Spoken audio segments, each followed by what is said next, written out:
اتحاد و اتفاق ختم ہو گئے۔ محترم سامعین، اس فرقے اور دشمنی کو ختم کرنے کے لیے اور اتحاد و اتفاق کی ضرورت کو سمجھاتے ہوئے رسول اللہ صلی اللہ علیہ وسلم نے فرمایا المؤمن للمؤمن کالبنیان یشد بعضہ بعضا، مومن آپس میں اس دیوار کی طرح ہے جس کا ایک حصہ دوسرے حصے کو مضبوط کرتا ہے۔ یہ حدیث ہمیں عملی اتحاد کا درس دیتی ہے کہ اگر ہمیں ایک دوسرے کا سہارا بنے، ایک دوسرے کے دکھ و درد میں شریک ہو تو کوئی طاقت ہمیں کمزور نہیں کر سکتی، کمزور نہیں کر سکتی۔ محترم سامعین، آج ہمیں پہلے سے زیادہ اتحاد و اتفاق کی ضرورت ہے۔ ہمیں قرآن و سنت کی تعلیمات کو اپنا کر نفرت اور تفرقے سے بچنا ہوگا۔ اگر ہم متحد ہوں گے تو ہماری کمزوریاں طاقت میں بدل جائے گی اور ہم ایک مضبوط معاشرہ قائم کر سکیں گے۔ میں اپنے تقریر کو یہیں سے ختم کرنا چاہتا ہوں۔ آخر میں اللہ رب العالمین سے دعا ہے کہ اللہ ہم تمام مسلمانوں کو اتحاد و اتفاق کی اہمیت و ضرورت کو سمجھنے اور اس نفرتی دور میں اتحاد و اتفاق کو قائم کرنے کی توفیق دے، آمین۔ وآخر دعوانا الحمدللہ رب العالمین۔ السلام علیکم ورحمۃ اللہ وبرکاتہ۔ اس کے بعد میں دعوت دیتا ہوں عمران علی، وہ آئے اور تقریر پیش کریں۔ عمران علی۔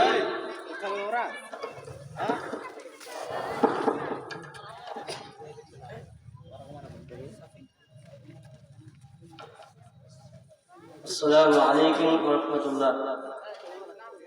نحمده ونصلي على رسوله الكريم، اما بعد فاعوذ باللہ من الشیطان الرجیم، بسم اللہ الرحمن الرحیم۔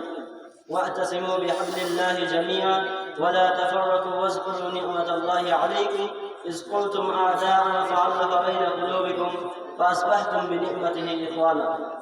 وقال النبي صلى الله عليه وسلم المؤمن للمؤمن كالبنيان يصد بعضه بعضا۔ وقال شاعر فرد قائم ہے ربط ملت سے تنہا کچھ نہیں، فرد قائم ہے ربط ملت سے تنہا کچھ نہیں، موج دریا میں ہے بیرون دریا کچھ نہیں۔ محترم صدر جلسہ، حکام صاحبان، مشفق اساتذہ اکرام اور میرے اسلامی بھائیوں، آج کے اس مجلس سائز میں میری تقریر کا عنوان ہے اتحاد، دور حاضر میں اتحاد و اتفاق کی اہمیت اور ضرورت۔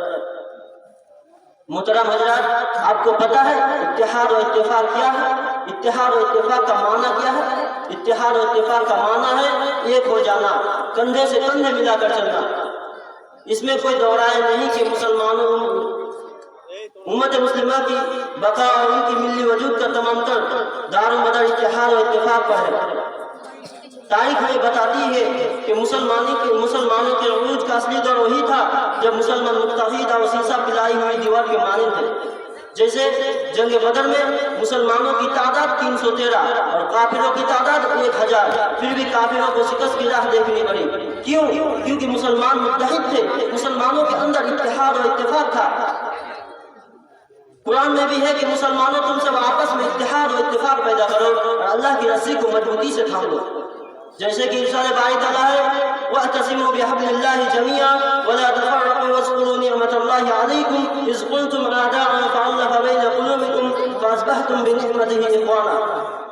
تم سب اللہ کی رسی کو مضبوطی سے تھام لو اور تفرقہ نہ ہو جاؤ، اور اللہ کی اس وقت کی نعمت کو یاد کرو جب تم ایک دوسرے کے بھائی تھے، ایک دوسرے کے دشمن تھے، تو انہوں نے تمہارے دلوں میں الفت ڈال دی، بس تم ان کی مہربانی سے بھائی ہو گئے۔ محترم سامعین، اتحاد و اتفاق ایک ایسی شے ہے جس کے بنا پر صحابہ اکرام رضی اللہ تعالیٰ عنہ بڑے بڑے جنگیں فتح کیے، لیکن آج ہم مسلمانوں کے اندر اتحاد و اتفاق بالکل ہی نہیں ہے۔ اسی لیے ہم مسلمانوں کا حال ایک فٹبال کی طرح ہو گیا ہے، جدھر بھی جاتے ہیں لات کھاتے ہیں، کبھی دیش دروہی کے نام پر مارا جاتا ہے تو کبھی دارم کو بھی دیکھ کر مارا جاتا ہے۔ کیونکہ ہم مسلمانوں کے اندر اتحاد و اتفاق نہیں ہے۔ جب ہم مسلمانوں کے اندر اتحاد و اتفاق تھا تب مسلمانوں کے قدموں کے نیچے دنیا تھی، جیت مٹھی میں تھی، لیکن آج ہم اپنے دین کو ٹکڑے کر دیے اور خود بھی گروہ ہو گئے۔ جبکہ قرآن کریم میں اللہ تعالیٰ سب کو منع کرتے ہوئے فرماتا ہے من الذین فرقوا دینہم وکانوا شیعاً کل حزب بما لدیہم فرحون، ان لوگوں میں سے نہ ہو جاؤ جنہوں نے اپنے دین کو ٹکڑے کر دیا اور خود بھی گروہ ہو گئے، اور ہر گروہ اس چیز پر ہے جو اس کے پاس مند ہے۔